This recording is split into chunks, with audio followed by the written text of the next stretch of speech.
Guys, I'm so glad to be here, and I'm glad to have a crowd here. I really would love it if people feel very welcome to pipe up and be conversational. I'm going to have a couple of indicators on the slides for where we can do some talking.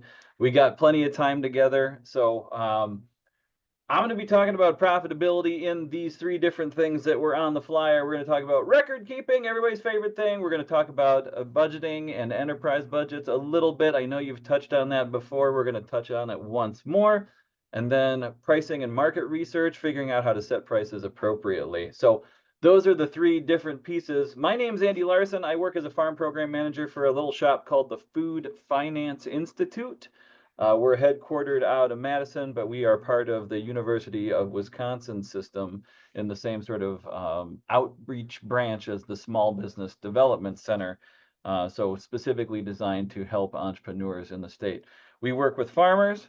We work with food businesses that are sort of like brands in the food and beverage space. We also work a little bit with food systems type of operations, aggregators, logistics suppliers, technology, that kind of stuff. But I'm specifically in the farm lane. I spend my time in agriculture. I grew up dairy farming. I learned all the four-letter words for cows in the dairy barn as I was growing up. And now I am in the, let me make this next slide show up. Oops, okay, never mind, I got ahead of myself. Now I am in the, I will go back, poultry biz. My wife and I are graziers, but it hardly counts because there's no hooves and there's only one stomach, so I don't know if you'd call me a grazier or not. But I swear to God, chickens eat grass when it's out there. I can see it in their poop. And whenever I open up a new paddock, I move temporary net fence, as you can see there, every weekend. And they go crazy on that new grass. I call it chicken salad. I take videos of it and post it on our social media pages and all that kind of stuff. So we got 300 birds right now. We got another 300 showing up on Tuesday. So we'll be at 600 laying hens. And I also move the eggs for another farm that operates near us with the same kind of practices. And no, I'm not yet delivering eggs in a Brinks truck. It is not requiring that degree of security yet. But I have heard crazy stories about chicken and duck rustling going on in these strange times that we're in. So here's the pretty picture of what my farming looks like, and here's where I spend actually most of my farming hours. This is our little egg processing and packaging facility that we've got in the backyard. And so I never really anticipated that this is what my farming would look like when we got started. All right, let me go back here. So FFI, the Food Finance Institute, we've got a series of business consultants as well as other support personnel that have helped grease the skids for our programming. Sarah Larson's our director. Tara Johnson is our founder. They are probably the two that have been around the longest. Sarah works in food systems and also keeps the wheels on as our director. Tara started the shop about 10 years ago. She is a serial entrepreneur.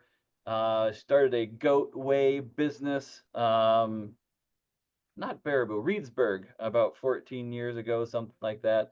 And then started the Food Finance Institute 10 or 11. Jamie is our newest consultant, and he's an engineer and an efficiency robot, and he helps food brands, food and beverage brands, fix up their businesses, fix up their finances, and also is starting up a Naturally Wisconsin chapter here, which is going to be a great place for networking for farms and food businesses that are in the natural space. Myself, Anna Thomas, just started with us from Farm Lane's standpoint. She is a cheese entrepreneur from Southwest Wisconsin who is bringing her expertise in accounting and equity raising and bookkeeping and all that other fun stuff to the FFI team. Peter Robertson is one of our hired guns. He's an pastapreneur, he calls himself. If you've ever seen RP pasta in the freezer section, gluten-free pastas, that is his biz that he got sold. What our shop does, financial and business consulting for food and farm entrepreneurs. We basically really want you to make better strategic decisions based on better information so you can raise money. I was a banker for about 4 years. I helped farmers get into both conventional and unconventional financing that they need in order to level up their businesses. We do some educational programming in the form of boot camps and coaching cohorts and consultant training and all that, but I also really enjoy my time doing one-on-one business consulting with farmers. That's one of the things that puts the wind in my sails. Okay. So enough with the commercial. Next, we got to get to the meat of this thing today. We've got 3 different parts. We're going to talk about record keeping. Everybody always wants the free version of how you can do your records without having to pay for QuickBooks. We'll talk about some options for that. Pathways to profitability is really going to be a chunk that's around financial analysis, setting good objectives for your finances, keeping track of where your profitability is actually coming from, not just where you think it's coming from. And then part 3, if we've got time for it, is going to be around pricing. So setting prices, we have a lot of flexibility in our world. A lot of us are direct to consumer type of salespeople well, actually, I'm going to phrase this as a question. If you would, give me a thumbs up or a digital thumbs up if you're primarily a commodity producer that's selling into commodity markets. Okay? Just one, and then a thumbs up, either physical or digital, if you are a producer that's selling mostly into direct to consumer markets. Okay. Couple of those. And so everybody else who hasn't put their thumbs up, pop off and mute and tell me where the hell you're selling stuff.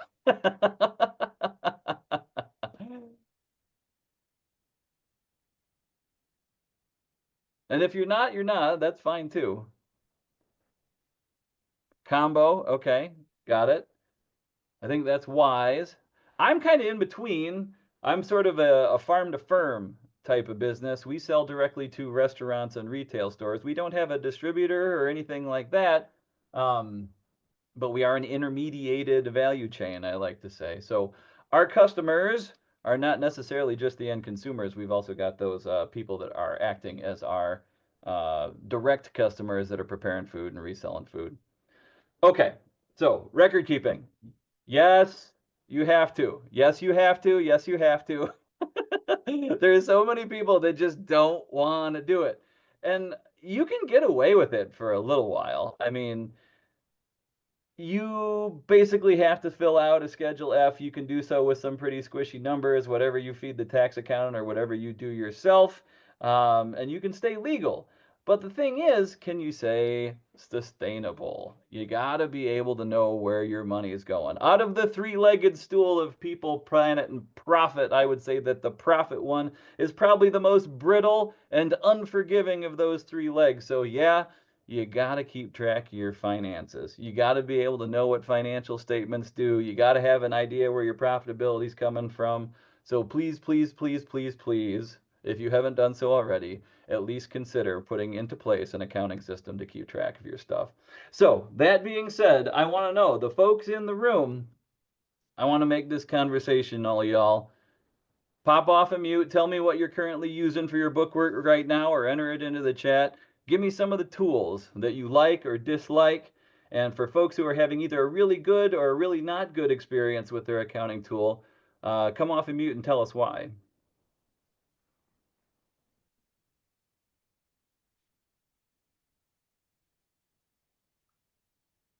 I'll start, break the ice. I use Wave Accounting. Why? Because we're all looking for the most advanced accounting tool that also happens to be free.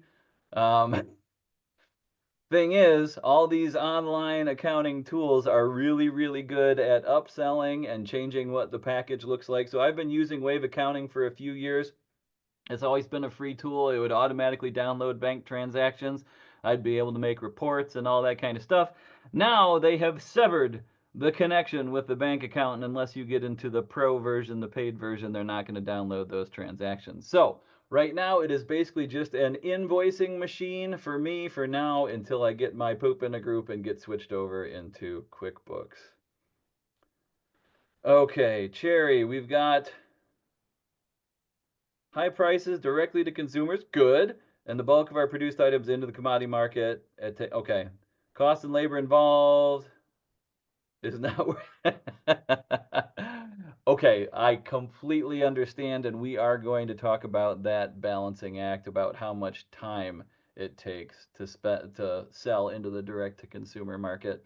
Time is one of those things that's a wrinkle for us in agriculture, simply because we don't know whether, when we're doing our books, we don't know, do we put in a stand-in value? Am I worth 20 bucks an hour? Am I worth more than that? Am I worth, what I'd be making if I was doing my anesthesiologist job in town or whatever?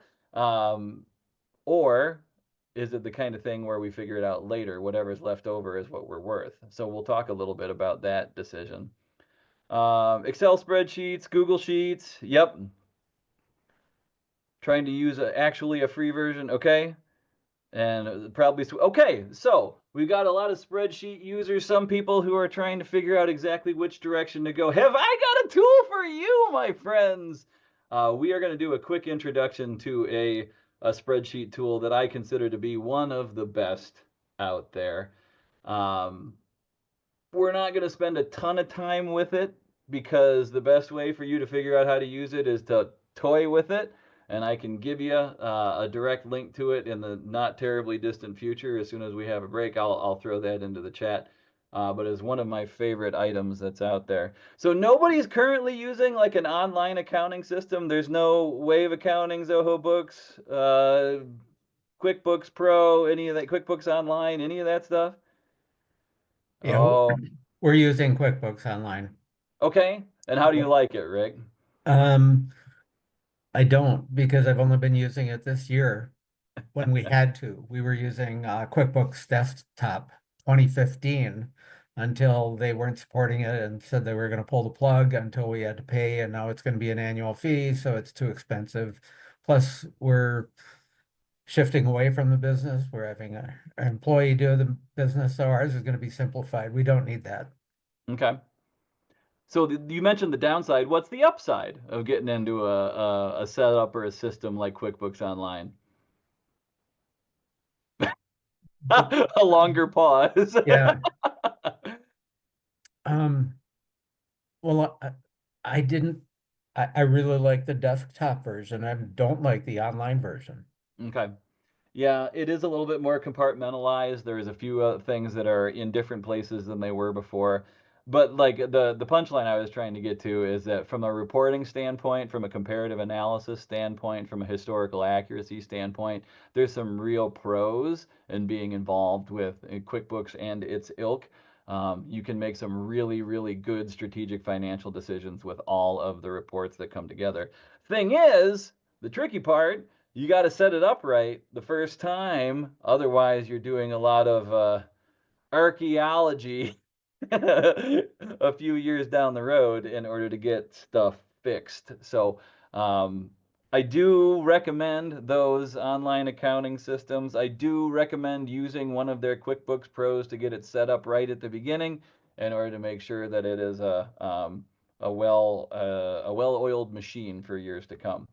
Okay, but common issues that we're all going to face as farmers, either just getting into it or switching over systems. We didn't get into this because we generally have a finance or accounting background. I only know a handful of farmers that come at farming from a finance or accounting background. So we set up our system wrong.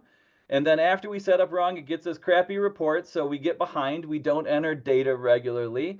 And then when we're asked to produce financial statements, they're inaccurate. There's a bunch of negative numbers for assets and a bunch of positive numbers for liabilities. And we go into the tax accountant. We go in once a year. We say, I don't know why QuickBooks does this. We pay our tax accountant to fix it. And then we have no process in order to so what I'm trying to say is that mistakes can compound on one another, and trying to get it set up right the first time so we can become a pro in our own right is really, really, really important. The other thing that I would highly recommend doing is, if you already have a financial relationship with a bank and you do send them your financial statements on an annual basis in order to renew an operating line or whatever, ask your loan officer to spend a couple of minutes looking at what you send them and say, what do you think about this? What kind of story is it telling you? Because I remember when I was working as a banker, I could read a balance sheet like a menu, you guys. And it is really, really interesting to hear the kind of things that they can glean out of seeing. Okay, well, it looks like you got a few more current liabilities and current assets, so your liquidity position's a little bit rough. But when I look at your balance sheet, you got all these inventories that kind of offset. You're like, whoa! It's really, really nice to kind of get into the head of a financial professional in order to see what your financial statements are telling them so you can train yourself to figure out what they're telling you. So everybody's going to start somewhere. I'm currently working with an orchard client that started with a pile of receipts in paper clips and a few printouts from their point of sale system that looks a lot like that little cash register at their orchard retail store. And boy, oh boy, does it take a long time to get to any real defensible information.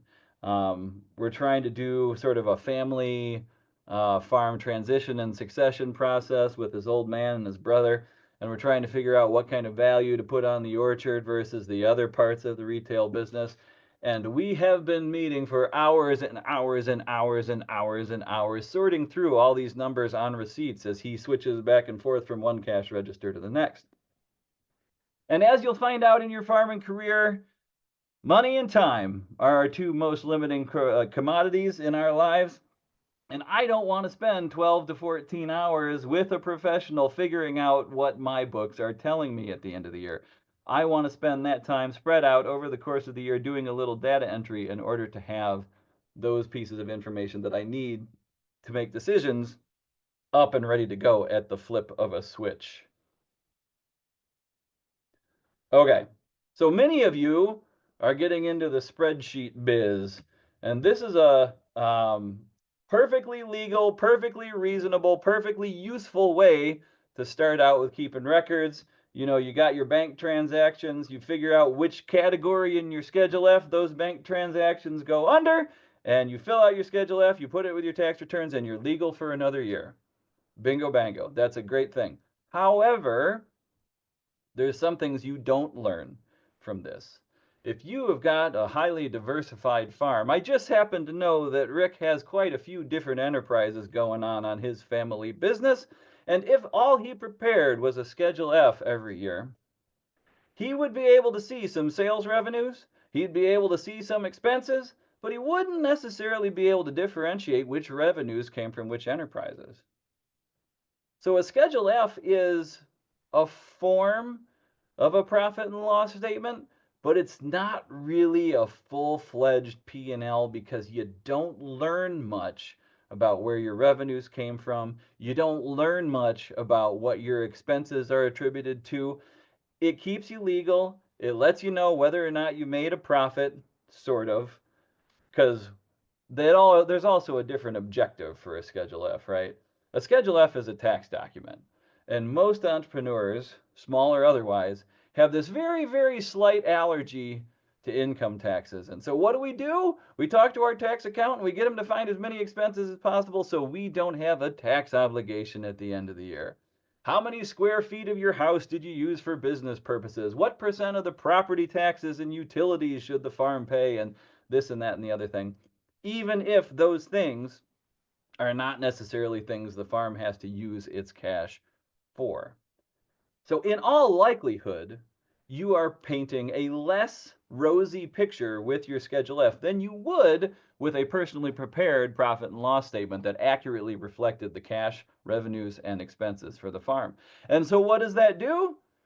When you go into the bank and your loan officer wants to see a profit and loss statement, you hand them your Schedule F, you are automatically painting a more dire picture than perhaps you should be. So this is the better spreadsheet. I think that link works. I'm also going to see if I can copy it and put it in the chat here real quick. Nope, I can't. Shoot. I will do so. Oh, here, I know what I'll do. I'm going to escape and then I'll come right back. Do. I think I dropped a more general one in the chat for you, Oh, Andy. perfect. Thank you. This one goes right to the document, and I bet yours goes to the it goes to the host page for it, and that's perfect. Thank you. Let me get this back full screen again. Sorry, you guys. This is going to take me just a moment of monkeying around. Boop, boop, boo. And then share again. You know what? No, I'm going to share the actual document rather than sharing the slides for a moment. I'm going to tell you why I like this thing. So this is the Missouri Farm Record Book. It's a really creative name. It's a bestseller on Amazon. No, I'm kidding. It's a really, really useful, basic farm record keeping appliance, okay? And I don't love some of the spreadsheets that are out there for farm record keeping because they are either too specific to large-scale commodity production, or they are too general and don't give you much more information than what a Schedule F would. This one hits that sweet spot in the middle for me just right. It's just complex enough to get me a bunch of information that I normally wouldn't have with some of the other templates that are out there. So this farm record book allows you to do a little bit of setup. You begin by setting up all your different customers. So for me, I'd put in Topway Grocery, Van Laar's store, Prairie Creek Brewery, Abrio, you know, all of my different customers that are buying eggs, and then I'd put where my expenditures go. I'd put Super Soy for my feed. I'd put my pullet raiser. I'd put, you know, Menards and Farm and Fleet. I'd put all of those places. The checking account number, the different enterprises that I've got on my farm. For me, it's super simple. I've got chicken eggs and I've got duck eggs. But if I'm Rick, I'm putting in vegetables, I'm putting in value-added products, I'm putting in grass-fed beef, I'm putting in all those different enterprises that I'm doing on my farm. Last but not least, if you're trying to keep track of different, you know, parcels of ground and how productive they are, you can put it under a farm name. But I also cheat this spreadsheet just a little bit, and I use this farm names thing to put market channels in. So for me, it's simple because it's just restaurants, retail stores. That's all I've got to do. But if you've got a CSA and a farmer's market and a freezer beef business and a freezer pork business and, you know, whatever else, all of those different market channels can go under farm name. Why would I do all of that? Well, it allows you to do some really excellent categorization on a month-by-month basis of the amount you spent on a transaction and some general description, and then everything else is a drop-down. You drop down your buyer, you drop down your account number, you drop down your enterprise, you drop down your farm name or your market channel, depending on what you did, and you can keep track of all those things around each transaction. Why is that useful? And so you do the same thing with expenditures, so revenues and expenditures, right? The two sides of your P&L, and it splits it all into this beautiful month by month cash flow summary of where your money went, where your money came in from. It's got lots of specificity around the different categories that it came in through. It's got the stuff that is in the operating category. It's also got the stuff that's in the investment category. We can talk about the cash flow statement sometime if you guys would like to.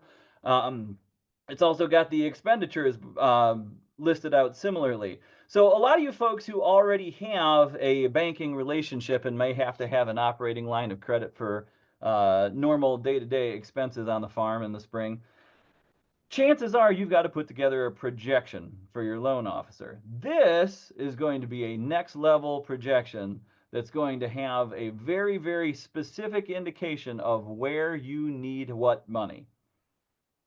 So if there's any months that are negative at the bottom, those negative months are the places where you need to have that operating line of credit in order to kind of bridge that gap.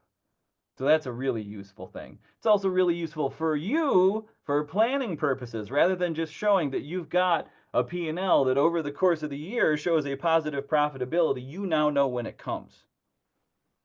And that's really, really helpful for planning when you're going to make an investment in something like fence or a wash pack or some other capital expenditure that you need to make. In addition, you wind up with summaries by buyer, by vendor, by enterprise. Oh my gosh, if every other spreadsheet had a enterprise by enterprise profitability on it, I would recommend those, but this is the only one that I've come across that does it. So you know what you made on your eggs, on your chickens, on your grass-fed beef, on your pork, on your sheep and goats, on your whatever. So it gets you a really specific indication as to where your profitability came from, not just if you were profitable. That's a big deal for farmers. Last but not least, this farm name section that we cheated a little bit and said market channels. So if you've got specific expenses that come along with going to the farmer's market, if you had to pay a human to go to the farmer's market for you and you had to pay that gas and you had to pay that market fee, you can figure out by virtue of how many receipts you took in versus how many expenses you had, what that net profitability was for that specific market channel. Some of you folks who got introduced to some of the compass tools over the course of this webinar, there's livestock compass, there's veggie compass, there's fruit and nut compass, there's this compass, there's that compass.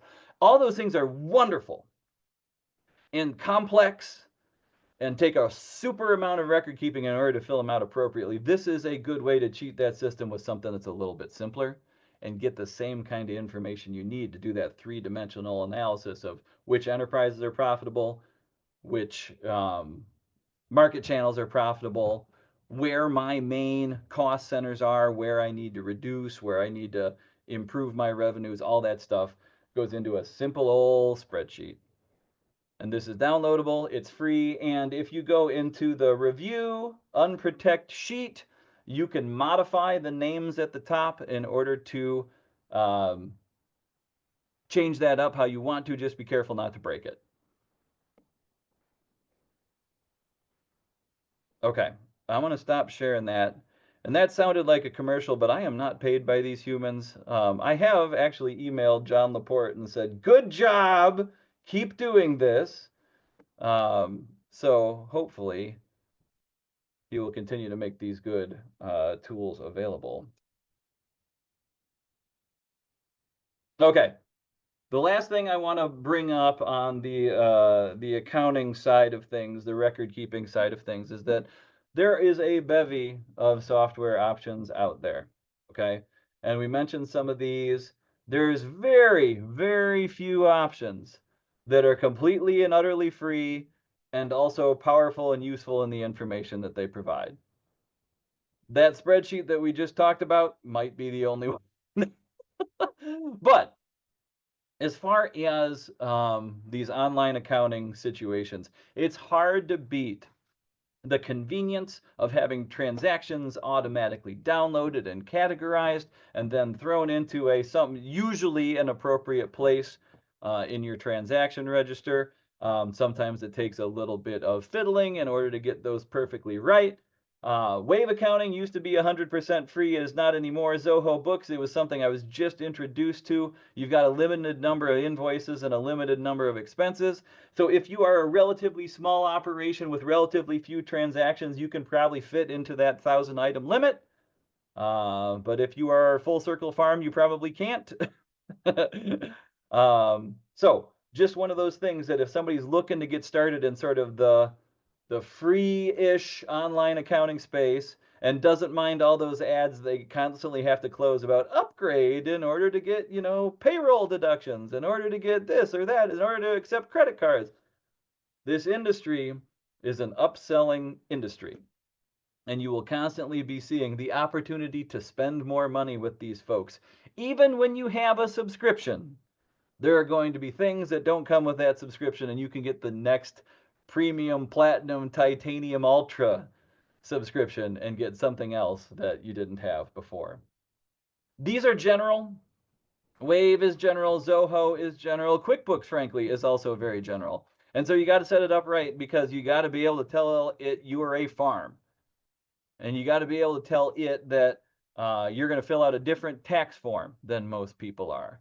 Most folks, most non-farm businesses are filling out a Schedule C and or some other kind of thing, depending on what kind of business entity they are. Farms are generally filling out a Schedule F, no matter what kind of entity they are. at least as an addendum, if nothing else. So having that accounting system know what that is particularly useful, and that's why you might start looking at some of these farm-specific softwares. Ambrook and FarmRaise are both relatively new on the scene. I believe Ambrook is Canadian and FarmRaise is Californian. They both are subscription based. They are both farm specific. They especially work well for non-traditional, non-commodity type of farms who are having some of those value-added marketplaces. They also build in a database and a tool for finding and keeping track of grants. So in this sustainable, regenerative, value-added, whatever you want to call it, farm space, grants are a pretty common thing, or at least they have been. And so if you would like to be able to get your hands on some of that their grant money for whatever purpose that is, and we can talk a lot about managing grants and the accounting of grants if you guys have questions about it and if we've got time at the end. Both of those tools are really good. They are both about as expensive as a QuickBooks subscription. So if you are okay with spending $1,000 a year or so, maybe a little less, maybe a little more, on one of these farm-specific pieces of software, and you take the time to figure out how to use it correctly, you will get $1,000 worth of value out of the information that you are provided. PC Mars is an old one. It still works. It's the one that my dad uses. It moves when you reconcile. So it's adorable in that regard. But that is, like Rick was talking about, one of those desktop-based pieces of software that lives on your computer rather than on the intertubes, okay? So your information isn't shared remotely. It's all kept local. And that is something that, you know, people like, despite the fact that I have no illusion of anonymity or privacy anymore, you guys. I've had my identity stolen twice already. It's great. Good thing I'm not worth much. But PC Mars does scratch some of those itches about being farm specific, about being local rather than cloud, and about being one-time cost for about, I think it's like $300 or something like that in order to get into that PC Mars software. So that might be a good option for you. But please, please, please, please, please, please, please do set up these things when you get them correctly for your farm. Income and expenses are something that people are familiar with. Assets and liabilities are something that most people are familiar with. Equity gets a little bit more squicky for people.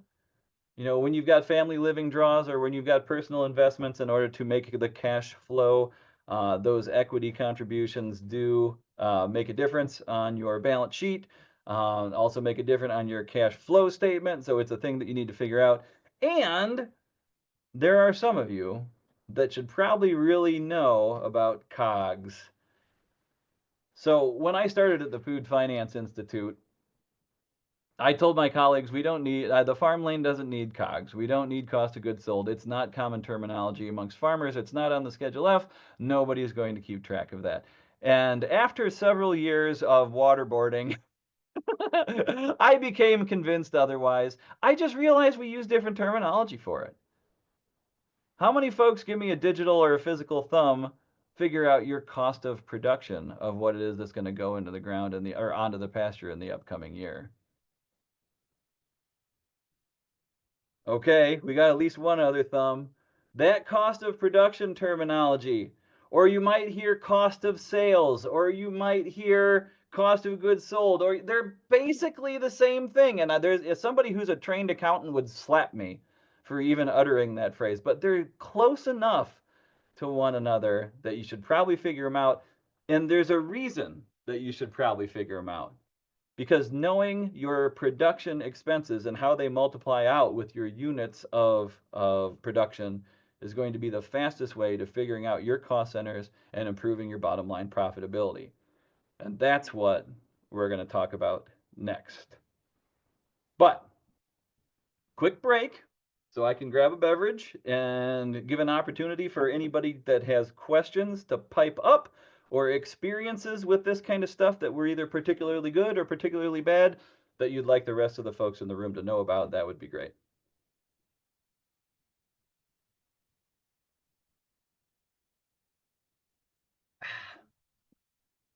Nothing? No questions? No nothing? Record keeping sucks, you guys, and it takes a lot of time. You got to make it fast twitch. You got to make it a habit.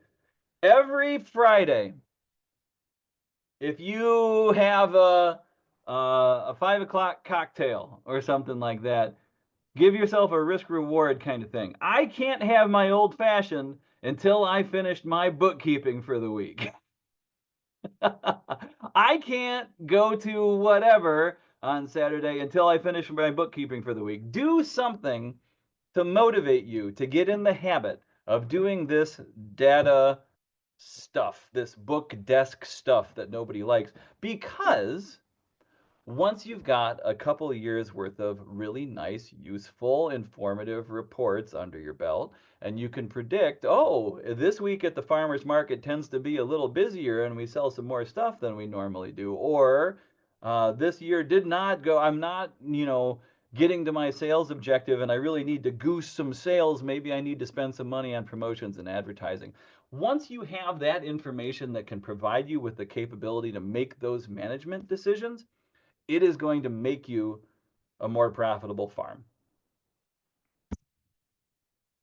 There's the punchline. Okay. Organizers in the Golden Sands office, any questions or things that you wanted to point out? Nope. Good? I think we're good here. Okay. Very good. Well, we're going to move on to part 2 then. So they called it enterprise budgeting. I'm going to get a little bit more, a little bit further afield than just enterprise budgeting. We are going to mention those. I think that Jason and Aaron mentioned those the other week as well. So we'll get into a little bit of that if I can make my slides advance. There we are. Okay. You know those nice like clickbaity titles about 7 ways to lose belly fat? Well, here's my clickbaity title, you guys. 4 ways to increase profitability. Except this is kind of legit. There's really only 4 ways to increase profitability in a business. And they're ranked. Like there's the best way and there's the least best way. So we're going to talk about that real quick here. The main way to increase profitability in a business is to increase your prices. Now, most folks who are in the direct-to-consumer biz have gone to a little bit of effort to do some reconnaissance around their market. They know what people are willing to pay. But many of us, who started out on the commodity side of things, we've been price takers for a long time. And there's an awful lot of farmers with an awful lot of humility that just feel like they don't want to screw anybody. That's a big portion of our mindset. And I'm right there with you guys. You know what? I sell eggs. I sell them wholesale to restaurants and retail stores. And there's eggs that are going for $14 a dozen from Gordon Food Service in Rockford right now, you guys. Like, it's crazy. And what am I selling mine for? $4.40. Why? Because I'm stupid. No, that's what my colleagues think. I'm selling because I don't want to screw anybody and I want to retain the goodwill of my customers for the long term. Could I charge more? Yes, I could. Are my retail stores upping the prices on the retail shelf for my eggs? Yes, they are. Would I like a larger proportion of that? Yes, I would. Are they volunteering that? No, they're not. So there is this fine line that we all get to toe about being humble and not screwing anybody, and thinking about that money in their pocket as our money, and we just have to figure out how to get it. Those are kind of the 2 sides of the continuum, and we'd probably all be better off somewhere in the middle than where we currently are. So make sure you're examining willingness to pay. The really nice thing about increasing prices is that it doesn't cost you anything. Your cost of production stays the same. Your everything, your cost of marketing stays the same. You might have to put some new stickers on stuff, and that's about it. So it is a low-cost way to increase net profitability. The second one, the next best way, is to increase your sales. If you already know that you have a profitable business model. If you know that you can sell that thing for more than what it took you to produce and market it, that means you have gross profitability, you have a profitable fundamental business model, then move more. If you're 50% profitability and you move 2 items rather than 1, you got double that amount of profitability. So just increasing throughput is one of those things that can help improve your bottom line. Here's where we start getting into the technicalities of where expenses are considered. And we're going to go into this in more detail. So number 3 and number 4 are decrease variable costs and decrease overhead costs. Okay, what are those? That accounting terminology. Variable costs, that's your cost of goods sold, that's your cost of production, that's your cost of sales. Those are the costs that change by virtue of how many units you produce. If you're a corn producer, you've got additional seed, additional fertility, and additional crop work, field work in each acre that you produce. If you're a beef producer, you got additional feed, you got the cost of the critter, you got the cost of the slaughter. Those are going to be variable costs. For every additional head, you're going to have those costs multiplied by that number of head. Okay? Those are your variable costs. Those are your cost of production. And so every time you knock that back by a little bit, you can really realize a lot of improved net profitability or gross profitability. So for example, I was able to switch feed companies. And I temporarily was able to go from a $500 a ton cost down to $400 a ton. That is a big change. And that $100 felt good every time, except I'd buy 3 tons at a time. So it was $300. But then I'd buy it sort of like 10 times a year. So I was saving myself multiple grand with that one's feed cost savings. And even if I can have grates on my feeders that reduce spillage by a couple of percent, every time I reduce the amount of feed consumed, I'm going to be better off from a net profitability standpoint. When you're a livestock producer, feed is always your biggest variable cost center. Almost always. Except some of you folks in the grass-based business who are doing grass-based, grass-finished, you might have lower feed costs, but you still got hay that you got to buy if you're in Wisconsin, etc. So those variable costs multiplying out by the number of units you produce make it the better way to increase your profitability than number 4, which is the overhead costs. Overheads are just your cost of being in business. I've got taxes on my farm ground, I've got insurance premium, I've got advertising expensive, I've got, the cost of that new fancy new QuickBooks subscription. All that stuff is overhead. And you can optimize that where you can. You can switch insurance companies and save, $200 a year on your 6-month premium or something like that. And that's all fine and good, but it doesn't multiply out. That's expense savings is what it is. So let's chat a little bit more about that difference between variable and overhead and how we can get past some of these barriers that we've got. So we already talked about the Schedule F, and we already talked about how it's not the most accurate approximation of your true business model. And we've also talked about primarily doing this record keeping thing for Uncle Sam rather than for ourselves. A lot of pickup trucks get bought in December, you guys, because, the conventional farmer or the alternative farmer, doesn't matter, made a little bit more money than they expected to. They're putting together their end of year numbers and like, crap, I'm going to have an income tax obligation. I better find myself a new GMC Denali and hide all that income because I was kind of thinking about getting a pickup anyway. I'm here to tell you that if you really actually needed that pickup and you planned for that investment at the end of the year anyway, and you were using that profitability to get yourself into a farm truck, cool. If you made a little bit more money than you expected and you don't have the cash on hand still because you had to spend it on something or you had to draw it out for something, and you got to get yourself into a loan for that new GMC Denali, you might be doing yourself more of a disservice than a service by avoiding those income taxes, because you've got new debt service that you got to pay as a result of getting into that truck. That's just one example. And there's absolutely nothing wrong with investing in equipment and infrastructure, but doing it in a controlled way, doing it when you know the cash flow is there and it's coming, or doing it in such a way that you know that it's going to be low rate financing or whatever. That planned approach is much better than just getting into a brand new doohickey in order to save yourself on your tax return. So this is duplicate slide here.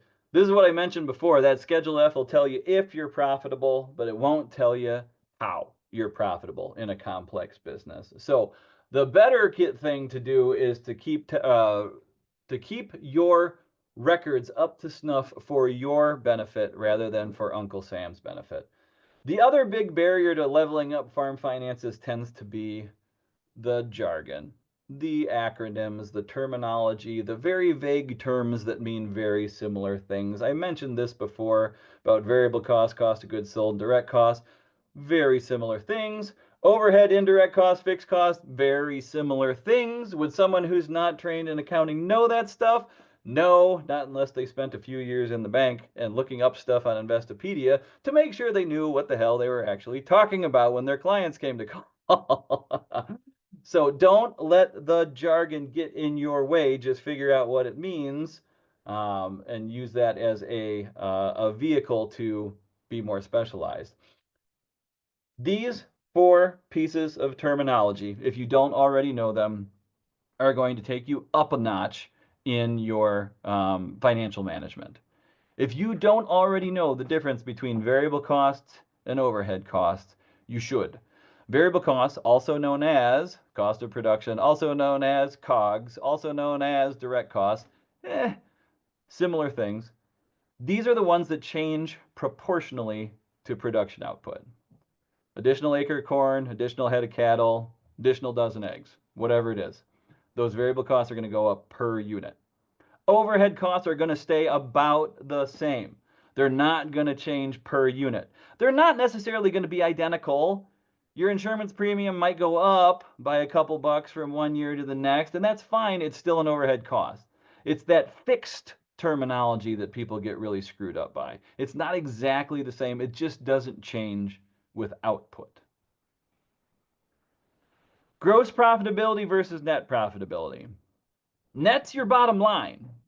When the normal layperson talks about profitability, that's what they're talking about, is the bottom line, the net profit. Gross profitability is the description of the profit you make from your fundamental business model. All right? Sale price minus your cost of production equals your gross profit. So it becomes relatively simple because all you're doing is you're changing this little algorithm on your Schedule F and you're adding it with one additional step of complexity. Sales minus variable costs instead of just expenses. Sales minus those variable costs get you your gross profit. Gross profit minus your overheads, those costs of being in business, gets you your net profit. And that is graduate level accounting, my friends. That is going to make you a better business manager with that one additional wrinkle added into the middle of this very, very simple math problem. What it allows you to do is create this little tool we call an enterprise budget, and it is another crappy piece of terminology. When I say an enterprise budget, I talk about the revenues and expenses that come along with producing one type of product. Okay? So your milk, your eggs, your beef, your pork, your whatever else, your hay, your corn, your beans, your kamut, whatever it is that you're producing on your farm, each of those things is an enterprise. Okay? And if you want to figure out what things cost to produce, you can usually Google University Extension, beef enterprise budget and get 1,000 different hits from 1,000 different Excel templates that 1,000 different PhD level professors have put together. It doesn't have to be that complicated necessarily, but it can give you a whole ton of information that you might not have had before. I am getting dry, you guys. I'm going to have to get another drink. So I'd love it if you guys wanted to ask any questions or talk, please do.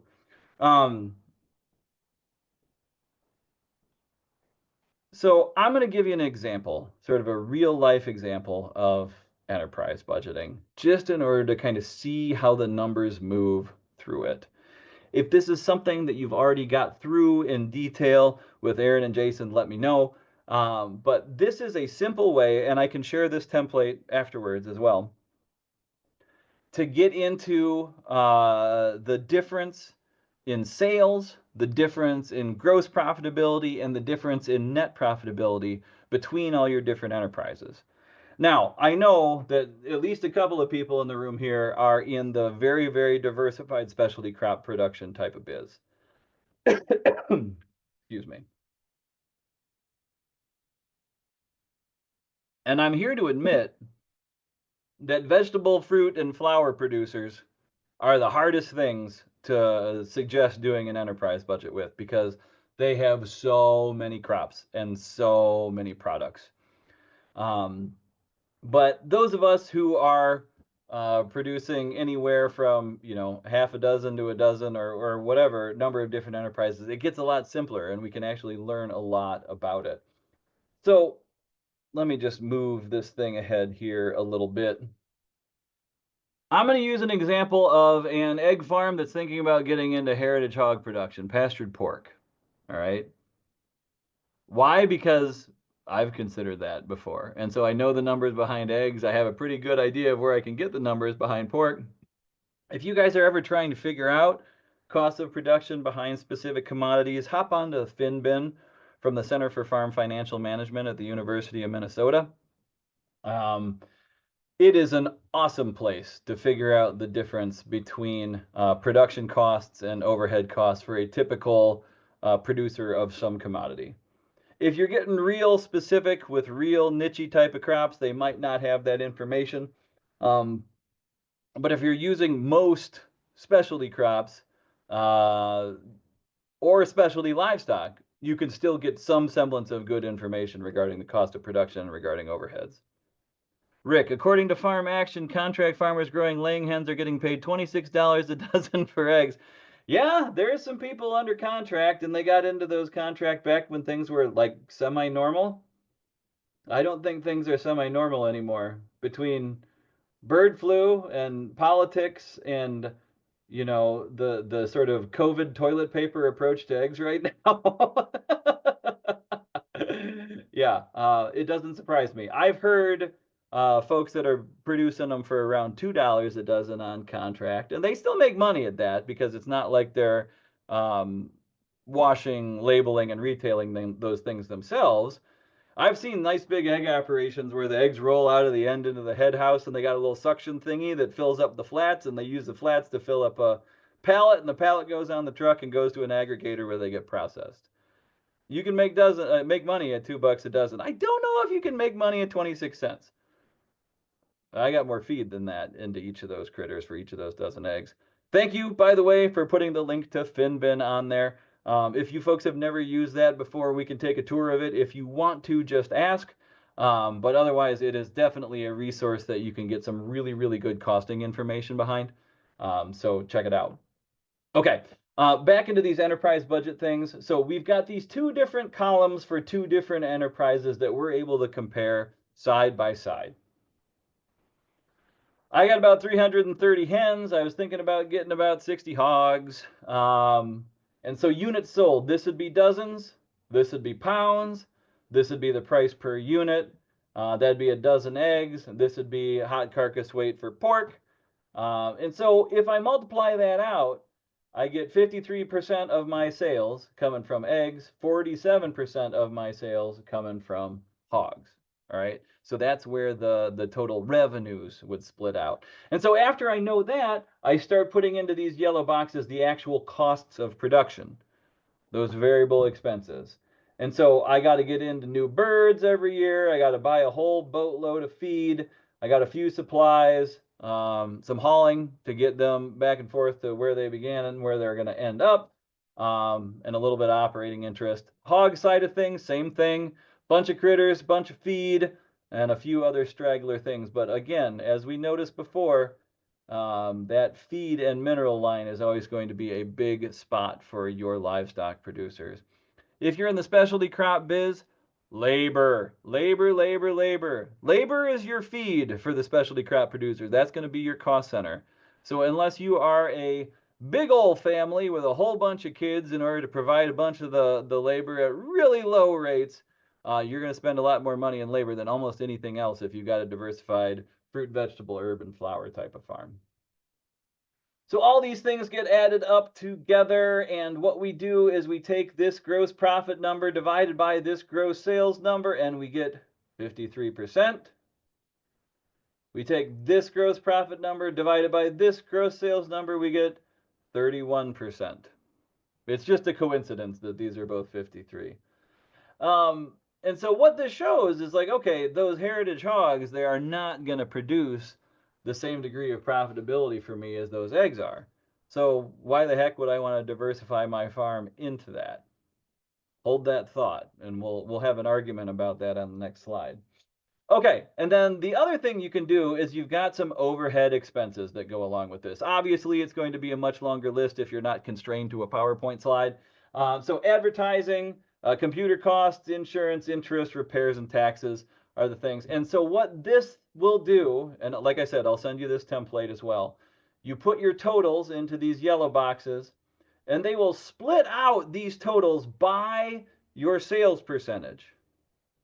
So $456, okay, 53% of $456 is that $243.69. So we're going to attribute that expense to the egg enterprise, and we're going to attribute the other 47% to the hog enterprise. So you keep doing that with your overheads, and down here you come to a bottom line net profitability. How much money are you actually making at the end of the day for all these things? Now, what's weird about this particular enterprise budget? What is there? There's a blank line on here that some people might be going, I can't believe that line is blank. Why is that line blank? Which line is that, you guys? You're on mute, Rick. What'd you say? Labor. Labor.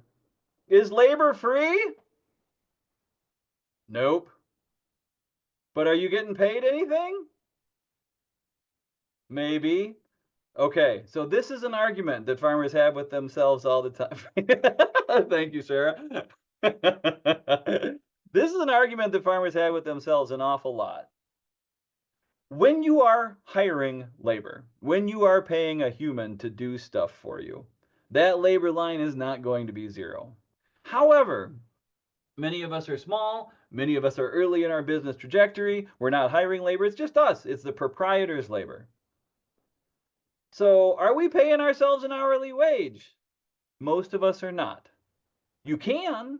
It's an option. You can set yourself up as an employee of your business entity and pay yourself an hourly wage.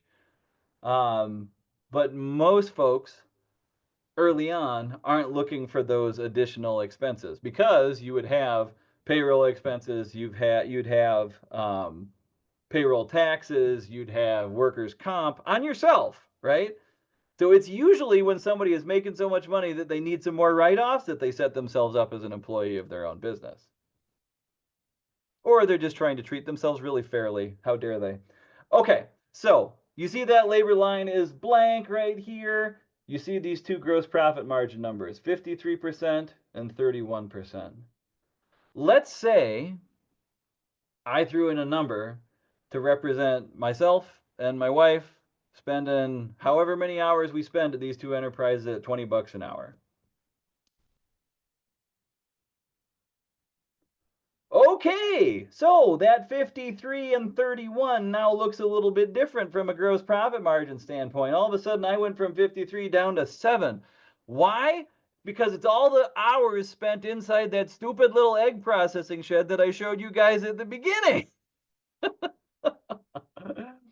When you have a whole bunch of time spent getting from the raw commodity to the saleable item, you're going to wind up spending more on labor, and your gross profitability is, as a result, going to go down a little bit. So now when I am doing a full economic analysis of myself and my wife at 20 bucks an hour, and I've got 15,006 worth of additional expenses on this enterprise, it looks a lot more expensive and the profit margins look a heck of a lot skinnier. And then when you add some overhead costs onto it, it goes clear into the negative territory. The hogs, on the other hand, that I didn't think looked as profitable, so why would I diversify into those things, are looking a heck of a lot better. Because at the very least, they're producing a positive number on the bottom line. One of the tools that I recommend a lot of farmers do is to leave that labor line at zero. Because if you're not paying labor, don't put down a cash cost for that labor. But at the end of the year, figure out the number of hours you spent in that enterprise. Then take the net profitability from that enterprise divided by the number of hours in that enterprise, and at least you get yourself a per hour profitability figure that you can compare from one enterprise to the next. You can still do that comparison between what you are paying yourself, so to speak, as a result of being involved in that enterprise, rather than just seeing this pool of profitability and wondering which enterprise it actually came from. So, if you're not the type that wants to put in a specific dollar amount, you can still figure out which of these enterprises is making more money for you. There's a gut instinct part of it too, right? Those things that take a lot of hours, you get to the end of the year and you're doing your taxes, like, dang, do I really want to do that anymore? That took so much time. Okay, that's when you're starting up to run up against those time constraints that we talked about earlier. And that's when you want to do a more full and economic analysis of what you're making on a per hour basis. Because otherwise, you have no idea and you just keep doing the same thing you've always done and you wind up being unprofitable for longer.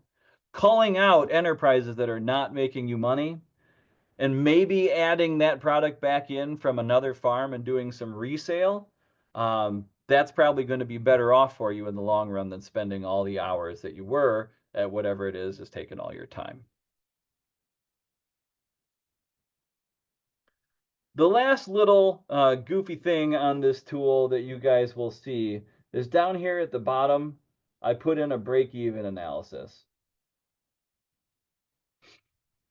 A break-even analysis is just kind of giving you an indicator of, so for every additional dollar that I have down here in my fixed expenses, how many dollars of sales do I have to have in order to cover that dollar? Well, what do you mean? You get an additional dollar of sales, you cover an additional dollar of expenses, right? No, not exactly.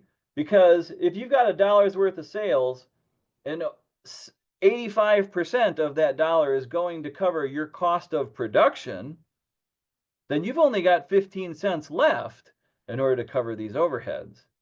So all you do is do 1 divided by 15% and you find yourself $6.89. So for every dollar, or excuse me, every dollar of additional expenses in my overheads category, I got to have $6.89 overall for both enterprises put together in order to cover that cost.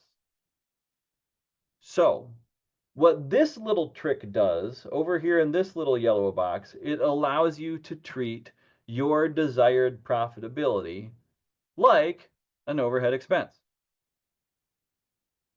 What do you mean? It's not an expense, it's profitability. Right, but I'm trying to get you to be responsible to it. Like, I want people to set an income objective. If everybody did that as they got started in their farming career, we'd have a lot more profitable farmers, as opposed to the folks who got started, think it's a good idea, and hope that there's some money left at the end of the year. I want you to be responsible to your income goal. And a little enterprise tool like this can show you how many sales you need in order to get to that income goal, to that profitability goal, to that amount of money at the end of the year that you can stick in your pocket.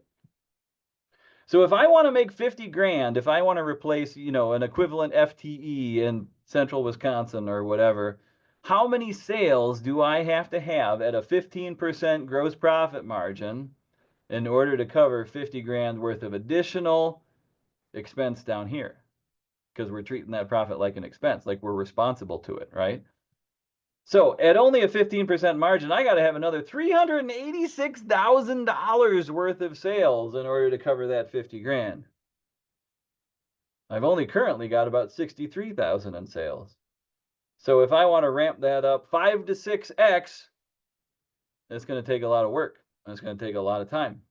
And so there's a really, really good chance that this is not a reasonable goal for me. And I need to figure out how to cut costs or increase profitability if I'm going to expect to get 50 grand worth of profit out of an enterprise this size.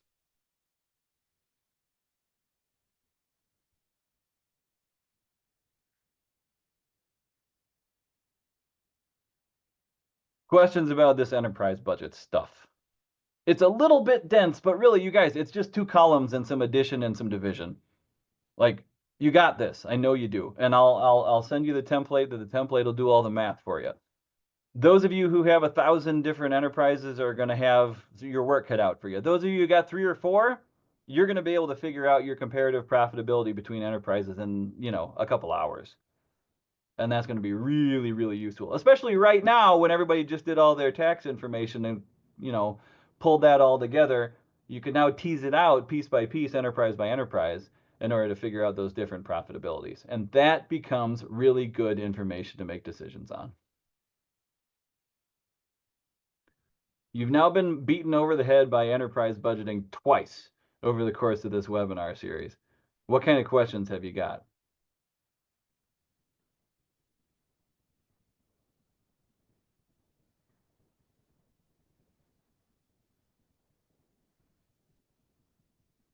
Rick, you came off mute. I was going to ask Kristen and Asher why you had me do the last presentation after you. I'm just a windbag, Rick. I just talk fast and loud. You're the finale, Rick. The grand finale. You're the fireworks at the end. I'm just the last float, where they have to clean up the horse poop behind. I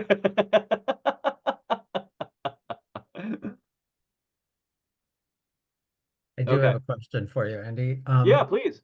I think Jason Cavadini referenced, and many other people through the years have said that a net profit from farming is lower than most other businesses. I think Jason used it 15% is a good net profit from a farming enterprise, whereas in most other business sectors, you need 25%.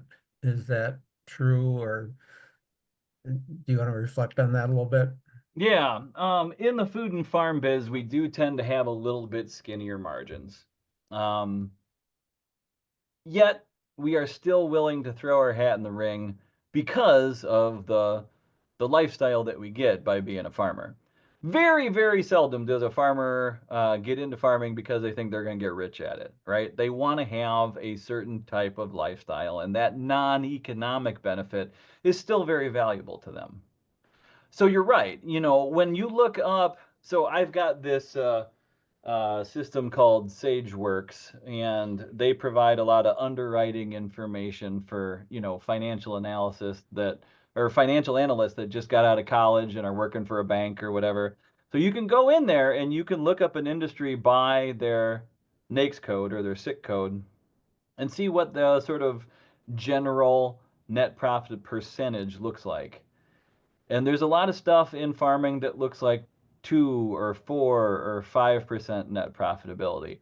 And there's a lot of stuff in food and farming that frankly goes into the negative territory on a pretty regular basis. So yeah, it is pretty common. The neat part about what the folks on this call and in the sustainable and regenerative circles tend to do is we find higher profit margins in non-commodity production because we are price makers rather than price takers. We can control our market channels a little bit better. And so when I deal with vegetable farmers, for example, I usually find people producing profitabilities in the neighborhood of 50%. When I work with flower farmers, I'm seeing profitabilities north of 80%. So there's really some opportunities in specific markets with specific market channels that you can find some profitability, at least gross profitability. Tara Johnson, the founder of our shop, her rule of thumb was that a business needs to have 65% or less cost of goods, meaning 35% or more gross profitability in order to cover their overhead expenses. She was really thinking more about food manufacturing, food and beverage brands, those type of businesses when she said that. But you know what? We behave in these circles that we run in a lot more like food and beverage brands than we do like traditional commodity farmers. So I think that rule of thumb holds a little bit more true for the type of farms that I work with on a daily basis, for the type of farms represented here on this call. So that would be my shared rule of thumb from a different person experience, Rick. But like my firsthand experience tells me, boy, it's all over the board depending on what kind of enterprise you're in. But I like seeing those numbers, profit numbers north of 80%. That makes me smile. It makes me think they found something good.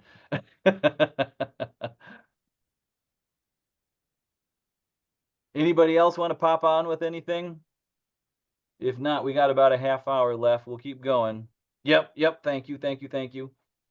So I mentioned before that it's really wise to set a profit objective, especially for you folks who are at the very, very beginning of your trajectory. It's wise to have a goal before you about how much money you want to make at this.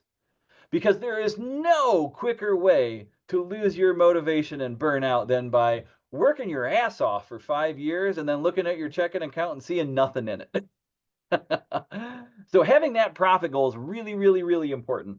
I'm going to use my farm as an example. This can be translated to any other type of grazing farm, any other type of non-grazing farm. It is just a little bit of back of the envelope math that you can do very quickly, as long as you're able to pull a little bit of that cost of production data like I was talking about from FinBin or from other producers.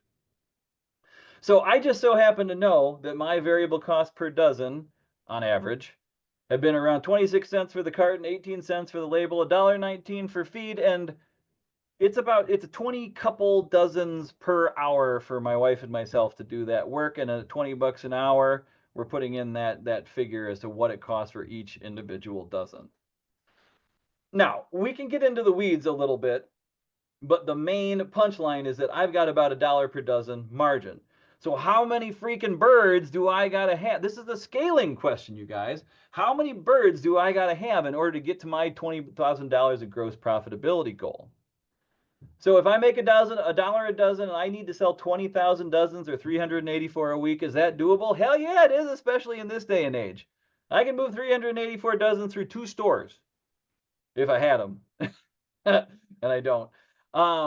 So how many eggs do I need? 240,000 in order to get to that 20 grand number. There's going to be some shrink. The birds aren't going to lay at 100%. They're going to lay some wonky ones. There's going to be some that get broke or whatever. So 10% for shrink. So you need a little bit more, 264,000.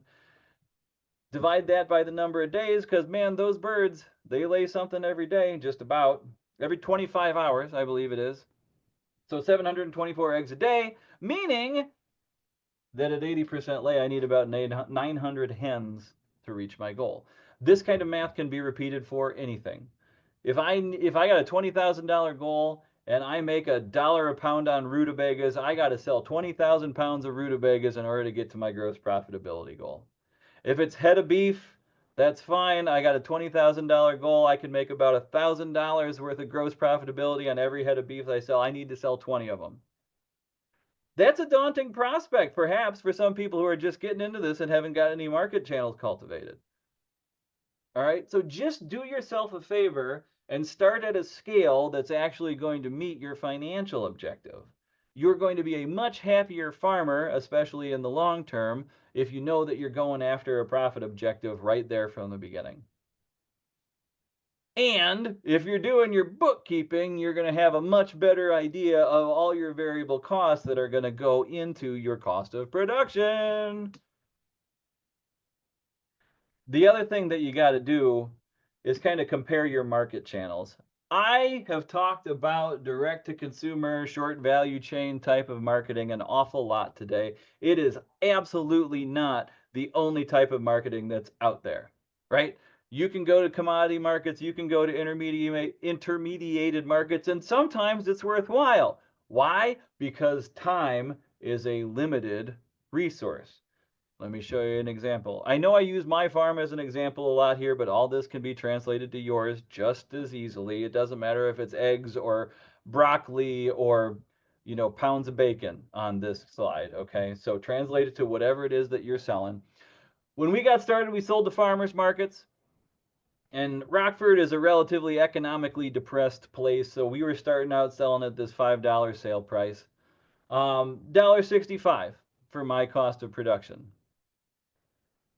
Move about 105 eggs, 105 dozens, $352 in gross profitability. Cool. I've got my mileage back and forth, so I got $320 in net profitability for a typical day at the farmer's market in Rockford, Illinois. Not horrible, but not great. It's something. Okay, so what if I don't want to stand around at the farmer's market and I'd rather go to a different type of marketplace? So these short value chain intermediated marketplaces, you got a slightly slower sales price. Most of the time, when you move from a retail environment to a wholesale environment, you're going to lose anywhere from 20 to 40% worth of your sticker price. Okay? There's got to be a discount for wholesale because somebody else has got to make money. Is there a chance that you can get most of your retail price at wholesale? Yes, it depends on the wholesale marketplace. But if I take a if I take a 20% haircut, right, and I got $4 coming in for that dozen eggs rather than 5, $4 minus $1.65 for the cost of production times that 105 dozen eggs, it only grosses me $247 in profitability. Okay, same amount of driving, still going to Rockford and back. I'm only ending up with $215 in my pocket. But remember that blank labor line that we had on that enterprise budget? Let's think about our time. So if I am selling these eggs at the farmer's market, I got 7 hours worth of production in order to get a retail ready item. Plus I've got 7 hours of marketing between market prep, standing there at the market, driving back and forth, etc., restocking and all of that. I have $320 over 14 hours, which makes me $22.82 on a per hour compensation basis. Now, if I'm selling wholesale and I got that same amount of production cost, but I can get in and out, dropping off at a couple of restaurants within the space of 2 hours, I'm actually making a little bit more profitability per hour. And you know what? I get those 5 hours back. So it really matters as to whether it's the total amount of profitability you need or the per hour compensation you're receiving. You got to figure out what's more important to you. Early on in your career, it might be the total net profitability. But later, as you get busier and you get more enterprises, that time might be worth an awful lot.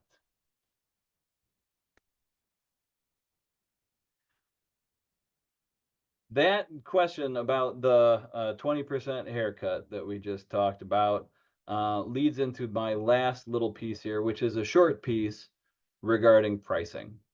And there is some pretty easy ways to figure out what we should charge for our products.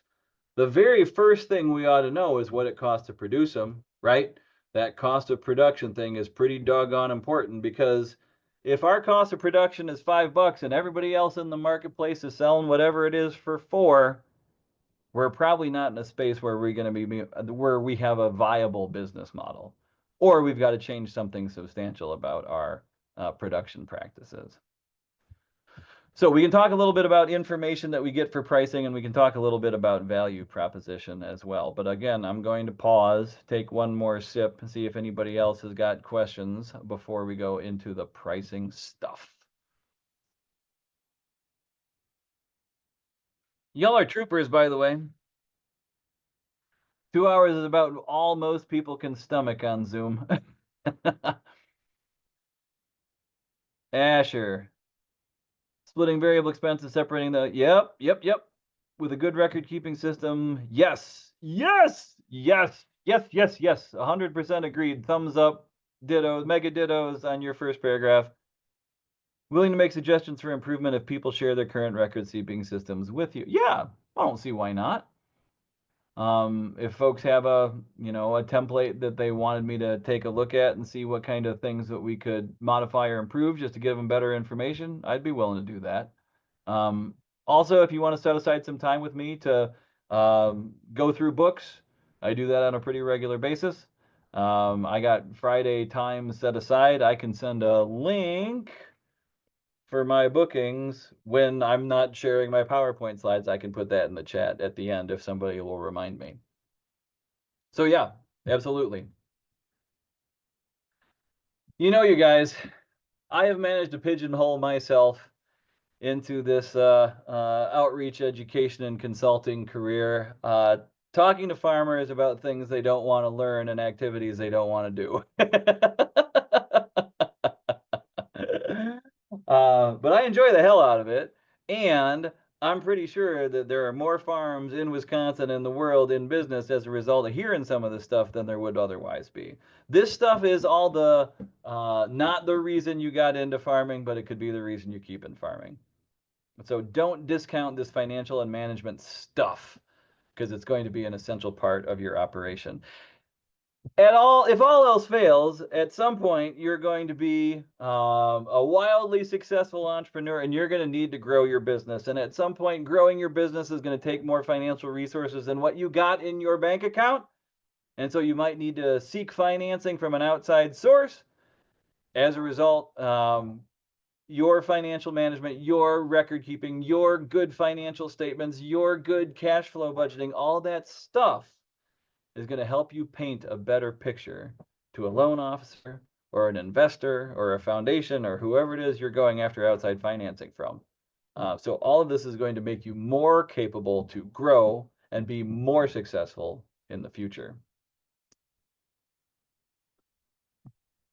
I only got a couple slides on this stuff because it is not rocket surgery, y'all. The market news site, as long as it keeps receiving funding from our venerable federal government, collects an awful lot of information on pricing, not only from the commodity scale, like this is the Iowa Minnesota Weekly Weighted Average Cattle Report. We're using cattle as an example because a lot of you are in the cattle biz. Thank you for that link. I appreciate it. So you can get pretty specific information on how it graded out, how the price range was, and what the weighted average would be. But the thing is, you're not just limited to the commodity market where you're talking about live steers, fat finished cattle, whatever. You can also get retail information. And if you've never dug into the market news to find some retail information, it is really super useful. They give you the number of stores that they're pulling from, the cut of meat that it is, the price range that it went for, and then the weighted average. And if you're trying to sell into one of these places, you know that that sticker price is somewhere between 20 and 40% more than what they, paid the wholesaler or paid the farmer if they're doing local. And so you have a pretty good idea if you're going into a wholesale market or an intermediated market, what people are used to sell or what people are used to buying for if they're managing a grocery store. And there's some pretty neat stuff on here. It's the environment, conventional, halal. They've got some grass-fed information on here, which is pretty cool. 22 people were selling grass-fed year-round for $6.99. So you have a good idea of what kind of market environment you're going to encounter if you try to get into this market channel. Additionally, they've started to collect some really nice specialized information for specialty livestock. So you can get a monthly grass-fed beef report. There also is a monthly pastured pork report. These things are probably gathered on a relatively limited number of producers, so they probably don't have the statistical robustitude that some of those other things might have. But at the very least, there's some people that work for AMS that are on the phone that are calling folks that sell grass-fed beef and say, how much did you move this week and at what kind of price points? Or in this case, this month. And in addition to having all these different retail cuts broke out with the low and the high and the average, they're also showing for these cuts what was the average and what was the premium over commodity. So you can get some decision-making information on whether, if you're considering going grass-fed, but you haven't yet, what would it do for me? How much work would it be in order to get into this grass-fed designation, and what kind of profitability would it produce? Is the juice worth the squeeze, as John Hendrickson may have said when he was talking about some of those compass tools earlier during this webinar. So it is a really, really useful amount of information. You can collect this. It is free. It is available from AMS. You can use this. You can use FinBin to get the cost of production side of things. Then figure out that retail price to get your total revenues minus your cost of production. What's your gross profitability on your grass-fed beef? You don't have to ever raise cow number one before you can put together a pretty nice enterprise budget with some pretty good predictive power as to how much gross profitability you could produce on that product. And for those folks who are trying to write a business plan for the first time and they're like, holy crap, I don't know where to find any of this. It's out there. And here's a funny little thing, a little anecdote. When I first started using ChatGPT, our AI overlords, right? I was like, okay, what can this dumb thing actually do? And I said, ChatGPT, would you please, you got to say please. They like it better when you say please. Would you please produce a business plan with financial projections for 3 years for a pastured egg business that sells into local restaurants and retail stores?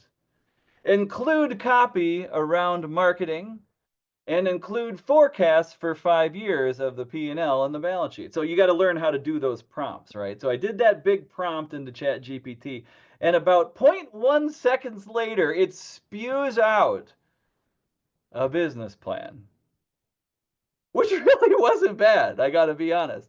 Like, all of the terminology, all the lingo, all the copy was really, really good. And the finances were legible and organized, and it even had like slogans and farm names and all that kind of stuff you could use. But there was just one little mistake. ChatGPT assumed that a hen could lay more than 1 egg a day. So as a result, you can imagine that my numbers were a little bit off on my business plan. So this is the moral of the story. If you are facing blank page-itis and you have no idea how to put together that business plan, how to put together that enterprise budget, how to put together that balance sheet, whatever it is, you can go on to your favorite GPT and say, hey, why don't you produce me one of these things? And it'll do it. Will the numbers be right? No, not necessarily, but will the page be blank anymore? No, it won't. Will you have a template that you can kind of follow in order to format that thing for a business plan?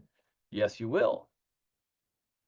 If you write stuff too long, like I do, and you feed it into your favorite GPT and say, shorten this up. I wrote a letter to my customers when I was raising my egg prices from $4 a dozen to $4.40.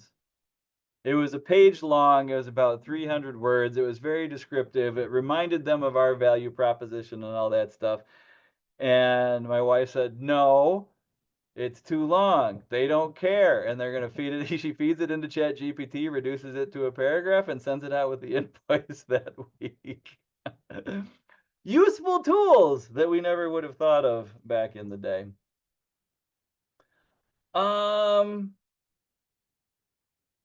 I'm going to give you an option here. So one of the things that I have a tendency to do during some of my boot camps is help people figure out what their value proposition is in comparison with some of their competitors. And I do an exercise. I show how I did it with my farm, and then I usually bring somebody else aboard to talk about their farm, and we do one of these things live. I think it'll still work with the way that things are sharing right now, but we can also just, I know it's 4:45. I know that this group has tended to have questions. At least that's what the Golden Sands folks told me about it. So I do want to leave some time for questions if I can. So let me do one thing, one and a half more slides, and then we'll decide whether or not we want to do the exercise. So a differentiation matrix is a really, really useful tool to figure out what your uniqueness is on the local market landscape. One of the things that we have a difficulty with as farmers is having something that's super defensible, right? If I get into beef, if I get into hogs, if I get into eggs, what's to say that my neighbor next door isn't going to do the exact same thing and start to cannibalize my market? Matter of fact, that happened.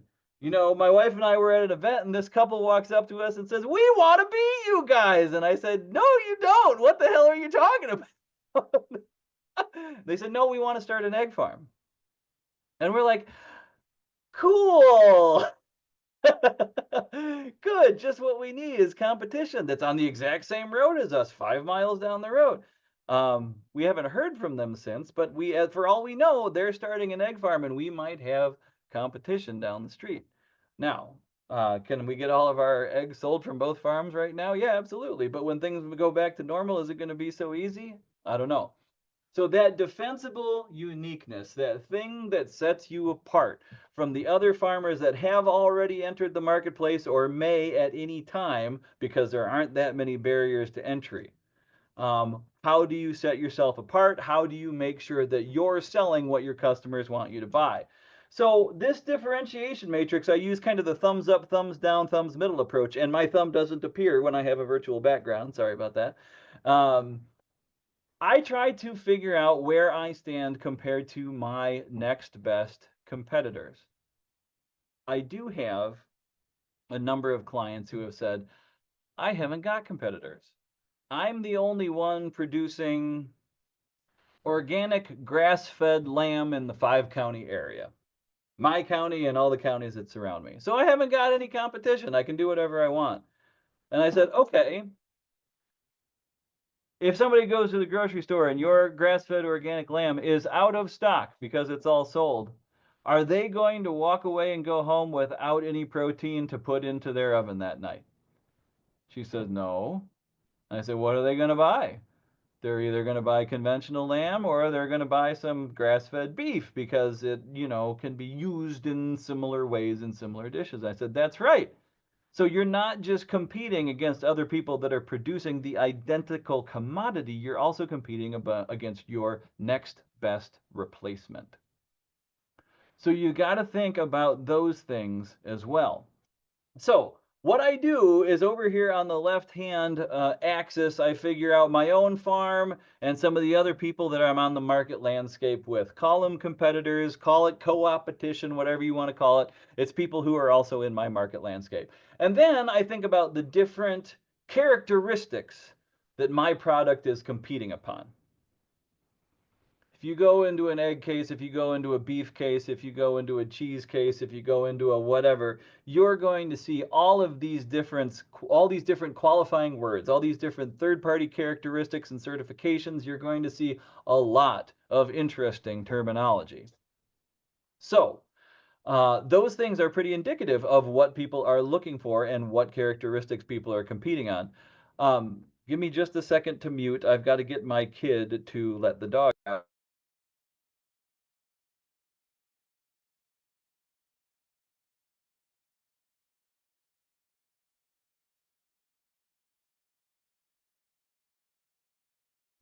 They don't need to. Yes, they do. I can see that they need to. Okay. So the things that I came up with for the egg side of things Always price. Price is always the thing that you're competing upon. If you haven't noticed, our populace in this country is trained to look for low prices. And so price is always a thing. Quality, consistency, volume, free range, on pasture, non-GMO, certified organic, and do you have a relationship? Do you know the farmer? It's like, okay, those are the things that gave me indications in the egg case that, are potentially valuable to my intended customer. So quality, I'm a stickler for quality. We don't sell any wonky eggs. Quality's high, consistency's good. We got enough critters out there that we can get a delivery every week, week in and week out. Is that hold true for every single one of my customers? Not right now, it doesn't. Because things are selling out in a day. So that's rough. So right now, I'd actually put my consistency more of a yellow arrow than as a green one. We are free range, we are on pasture, we are non-GMO. Okay, very good. We are not certified organic. We don't intend to be. It would double our feed price at the very least, which would have to add, another $1 to $1.50 to our sticker price. Is that absorbable right now? Yes.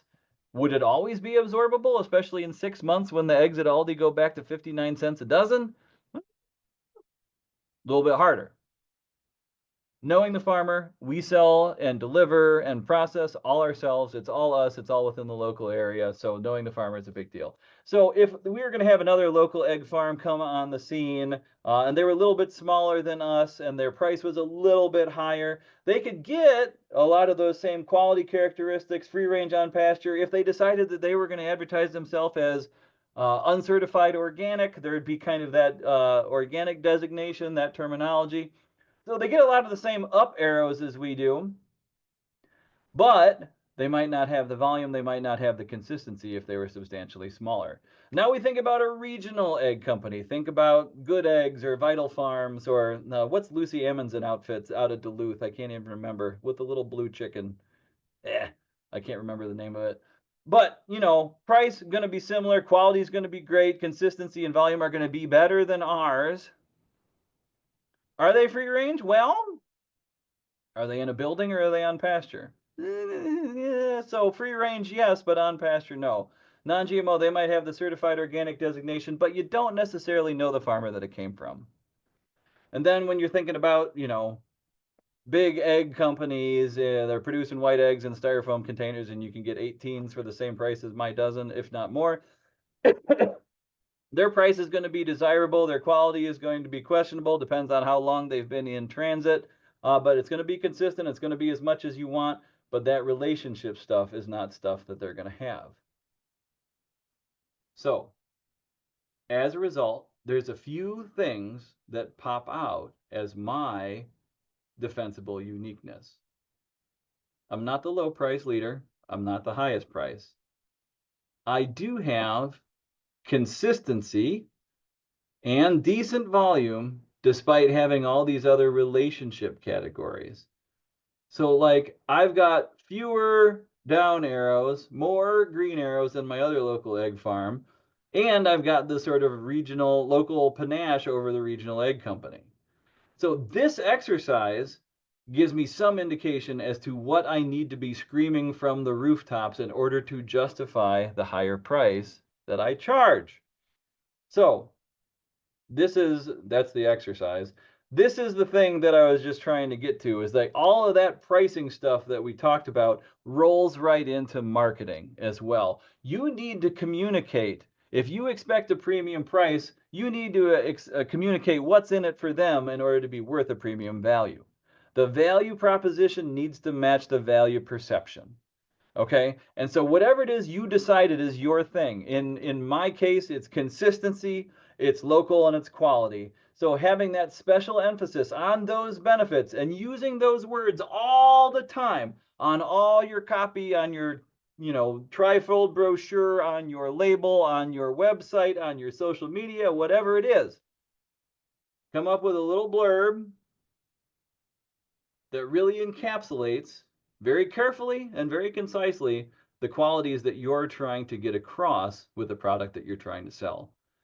So pricing, marketing, and value perception all have to work together in order to have a really solid what's in it for me proposition for the end consumer. Okay. We did record keeping, we did enterprise budgeting, and we did pricing for profit, you guys. We did all three things. How's about that? And we even have a moment left to talk. I'm just going to open it up. I'll make you guys do you can stump the chump now. You got like 7 or 10 minutes to ask me questions before I got to go pick up my twerp from track practice. So we went through a lot of stuff. 2 hours is a long time to be on Zoom. I didn't even remember to give you a bio break, so most of you probably need to pee. But I would love it if we had a little bit of back and forth here about questions you might have regarding pricing, regarding record keeping, regarding budgeting. Cindy, I get this monthly for bison cuts, wholesale and retail. Fantastic. Very good. I'm glad you're able to pull that information regarding bison. I wouldn't even know where to look for it. Do you get it from a trade association or is it on a website somewhere? And y'all can come off mute and just talk rather than typing if you want to. You're not going to interrupt me at this point. Trade association. Okay. Got it. Asher, I sometimes wonder if I don't leave enough time for folks to get a word in edgewise.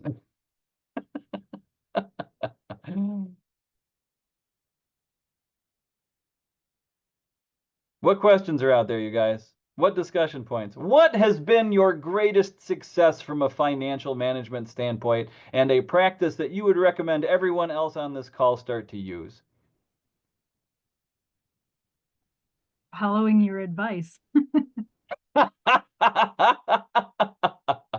that's great, Sherry. So you are a bang up bookkeeper, I'm interpreting. Is that right?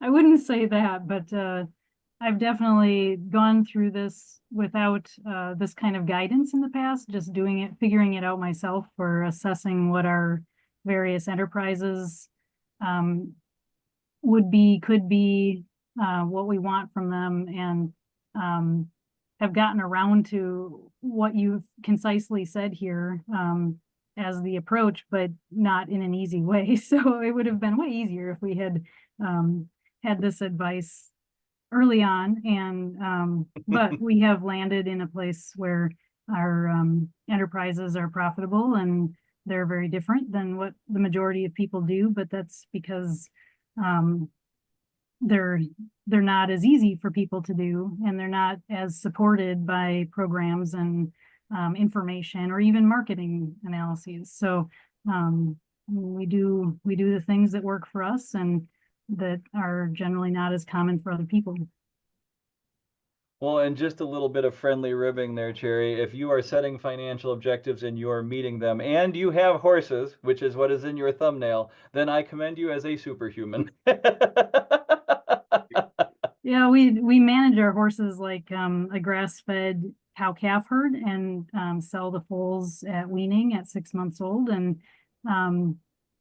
that's far more profitable than if we did the same thing with beef cows. So those are our direct marketed animals, and then we have 150 head of goats and 150 head of sheep, and we do silvopasture by subtraction with them, and don't feed them anything for half the year, and only feed them forage during the winter, and no grain and no treatments, and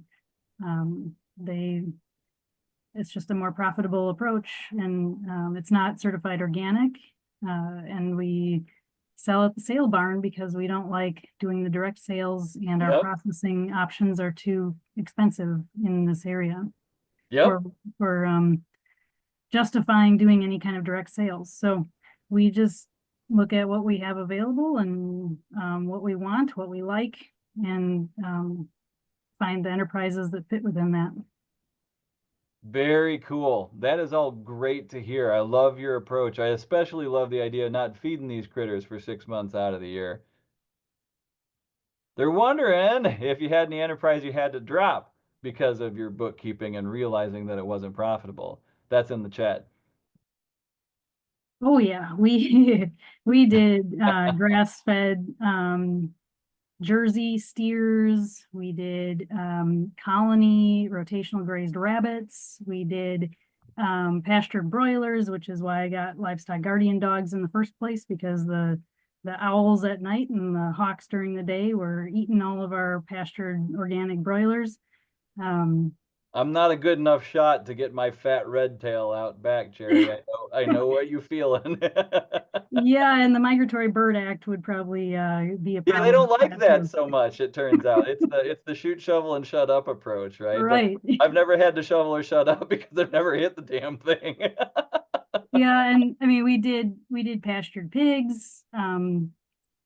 We haven't done heifers, raising heifers for other people, but we have grass finished beef animals for other people. We've done all kinds of different enterprises. And I mean, you're listing off a whole ton of stuff. Are you in all of that now, or have you been able to kind of rationalize the enterprises you're in because of the bookkeeping you've done?